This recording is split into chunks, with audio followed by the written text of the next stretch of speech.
भारतीय सराफा बाजार इस वक्त ज़बरदस्त उठापटक यहाँ पर देखने को मिल रही है। जो सोना और चांदी कुछ महीने पहले अपने रिकॉर्ड ऊंचाई यानी ऑल टाइम हाई पर थे, वे अब तेजी से नीचे आ गए हैं जून के महीने में।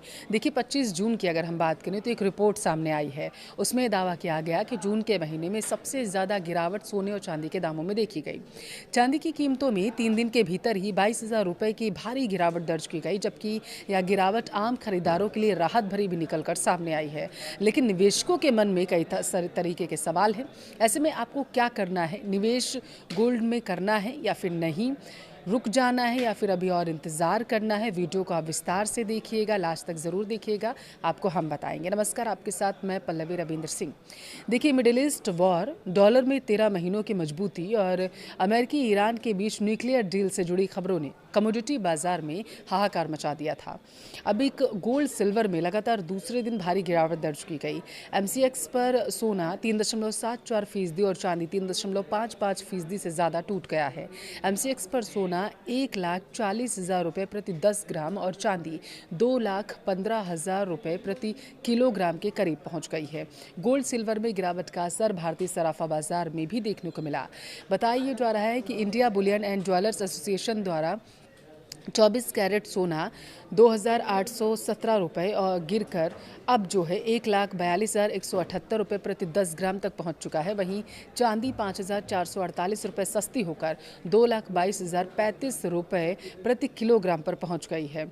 IBJA पर 1 जून को 24 कैरेट गोल्ड की कीमत 1,55,599 रुपये प्रति 10 ग्राम थी, जो बुधवार यानी कि 24 जून को सस्ता होकर 1,42,178 रुपये प्रति 10 ग्राम हो गई थी। यानी जून के 24 दिनों में सोना 11,709 रुपये प्रति 10 ग्राम सस्ता हुआ है। वहीं पिछले 24 दिनों की अगर हम बात करें तो चांदी 41,215 रुपये सस्ती हो चुकी है। 1 जून को चांदी की कीमत 2,63,250 रुपये थी, जो आज 2,22,035 रुपये प्रति किलोग्राम तक पहुंच गई है। अब सवाल ये है कि आखिर सोने चांदी में इतनी बड़ी गिरावट क्यों दर्ज की गई है? इसे लेकर एक्सपर्ट्स ने 4 वजह बताई हैं। गोल्ड सिल्वर में गिरावट का पहला कारण माना गया अमेरिकी फेड रिजर्व का हॉकिक्स बयान सामने आया, जिससे डॉलर मजबूत होकर 13 महीनों के हाई लेवल पर पहुंच गया है और कीमती धातुओं पर दबाव बढ़ा है। दूसरा ये कि गोल्ड और सिल्वर के मार्केट सेंटिमेंट कभी कमज़ोर हो चले हैं। और तीसरा ये कारण माना गया जो बड़ा है कि गोल्ड सिल्वर के नज़दीकी कॉन्ट्रैक्ट की एक्सपायरी, जिसकी वजह से ट्रेडर्स पोजीशन बंद कर रहे हैं। चौथा कारण ये कि सबसे बड़ा माना जा रहा है जियोपॉलिटिकल टेंशन और अमेरिका ईरान के बीच न्यूक्लियर डील से जुड़ी खबरें, जो निवेशकों का रुख अब लगातार बदलती हुई नजर आ रही हैं। देखिए, अमेरिकी डॉलर 13 महीनों के सबसे ऊंचे स्तर पर पहुंच गया है।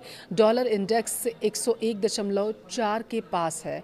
फेड चेयर के हॉकिस बयान के बाद सितंबर में रेट हाइक की संभावना बढ़ चुकी है। मजबूत डॉलर और ऊंची ब्याज दरें गोल्ड जैसी नॉन यील्डिंग संपत्ति के लिए बड़ी मुसीबत बन चुकी हैं। इसके अलावा मिडिल ईस्ट तनाव के बीच US ईरान के बीच अंतरिम शांति फ्रेमवर्क से जियोपॉलिटिकल टेंशन कम हो चुकी है, जिससे गोल्ड का सपोर्ट घट गया है। देखिए, स्पॉट गोल्ड जो है वो बताया जा रहा है कि $4,020 के नीचे गिरकर 7 महीने के लो पर पहुंच गया है।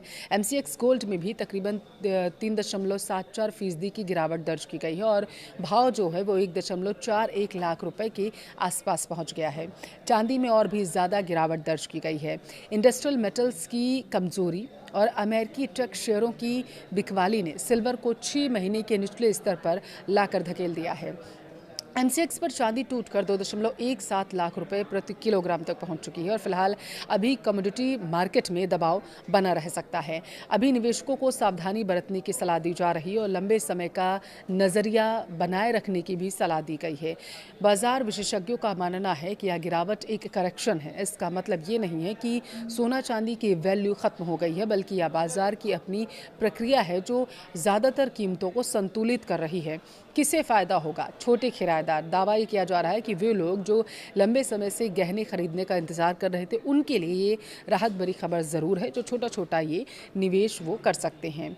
अच्छा, और किसे फ़ायदा होगा? जो नया निवेश करना चाहते हैं, जो लोग लंबी अवधि के लिए गोल्ड में पैसा लगाना चाहते हैं, वे धीरे धीरे यानी कि SIP मोड में छोटा छोटा खरीदारी करके रख सकते हैं। एक्सपर्ट्स यही मान रहे हैं।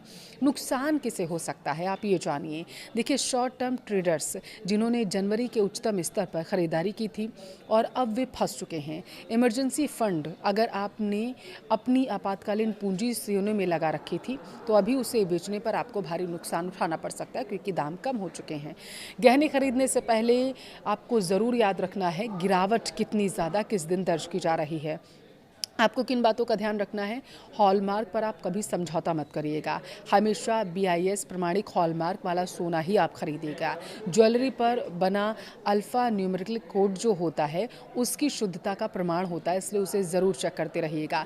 मेकिंग चार्ज की तुलना ज़रूर करिएगा। अलग अलग ज्वेलर्स अलग अलग मेकिंग चार्ज लेते हैं। हमेशा मोल भाव ज़रूर करिएगा। भाव की पुष्टि करें, उसके बाद ही खरीदें। IBJ की आधिकारिक वेबसाइट या अपने भरोसेमंद ज्वेलर से उस दिन का रेट आप ज़रूर क्रॉस चेक करिए। नेक्स्ट।